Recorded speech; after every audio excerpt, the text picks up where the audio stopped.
सुरुवातीलाच बातमी आहे मनोज जरांगे यांच्या आंदोलनासंदर्भात। मनोज जरांगे सकाळी 10 वाजता अंतरवली सराटीतून मुंबईकडे निघणार आहेत। अंतरवली सराटीमध्ये राज्यभरातून लोक दाखल व्हायला सुरुवात झालेली आहे। गर्दी जमायला आता सुरुवात झाली आहे। हायकोर्टाच्या नकारानंतरही मनोज जरांगे मुंबईकडे कूच करण्यावर ठाम आहेत।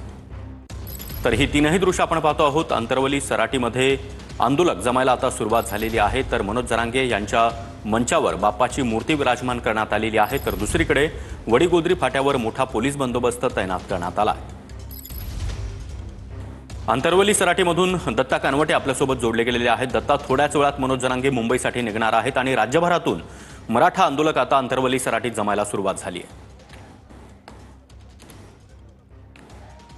नक्कीच सागर, मोठ्या संख्येने मराठा बांधव सध्या अंतरवली सराटीमध्ये जमायला सुरुवात झालेली आहे। आपण बघू शकताय एक मोठी गर्दी या ठिकाणी झाली असल्याचं आपल्याला पाहायला मिळतं। एक भव्य दिव्य चित्र सध्या या ठिकाणी पाहायला आपल्याला मिळत आहे।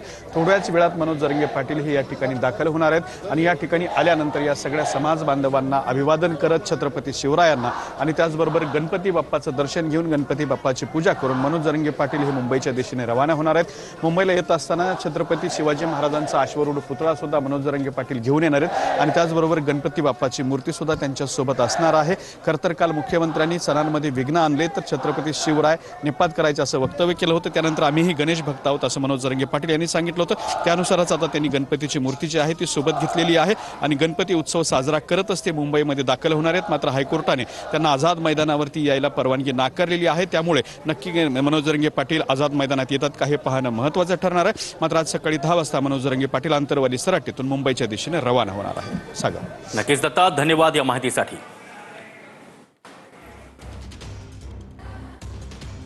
तर अंतरवली सराटीमध्ये आता राज्यभरातून मराठा बांधव जमायला सुरुवात झालेली आहे। थोड्याच वेळात मनोज जरांगे हे देखील व्यासपीठावर दाखल होतील आणि मराठा आंदोलकांना ते मार्गदर्शन करणार आहेत। गणपती बाप्पाची मूर्ती देखील आता त्यांच्या व्यासपीठावर विराजमान झालेली आहे। गणपती बाप्पाचं पूजन करून ते मुंबईसाठी रवाना होणार आहेत। आरक्षणासाठी आज हजारोंच्या संख्येने वाहनं मुंबईच्या दिशेने जात आहेत। काय आव्हान असतं? आव्हान माझं जे सर्व लोक आहेत त्यांनी दादांची आजपर्यंत साथ दिली आणि जसं तुम्ही आज आमच्या पाठीमागे आहात तसं दादांचा पण तुम्ही खंबीरपणे पाठीमागे राहा आणि दादांचा जो लढा आहे तो आपल्याला तसाच पुढे न्यायचा आहे आणि त्यांचे जे बलिदान आहे ते व्यर्थ न जाऊ देता आपल्याला जे त्यांचे ठाम निर्णय आहेत त्याच्यावर ठाम राहून आपल्याला नक्कीच आरक्षण मिळून घ्यायचं। तुम्ही सत्ता वैभवला घेऊन आज याच्यामध्ये सहभागी होत आहेत, मुंबईपर्यंत जाणार आहात। आरक्षणाचा प्रश्न अजूनही सुटत नाही। अपेक्षा आहे गरजवंत मराठा जे आहेत त्यांच्यासाठीचा हा उभारलेला लढा आहे आणि जे समोर जे नेतृत्व आहे जे कर्तृत्व आहे दादांचं जे निस्वार्थी भावनेने आतापर्यंत लढत आलेले आहे त्यांना त्या लढ्याला यश मिळावं आणि हे आरक्षणाचा लढा जिंकावा आणि आम्हाला सगळ्यांना आरक्षण मिळालं पाहिजे गरजवंत मराठ्यांना अशी सगळ्यांना मनोमन अपेक्षा आहे आणि ती अपेक्षा पूर्ण व्हावी।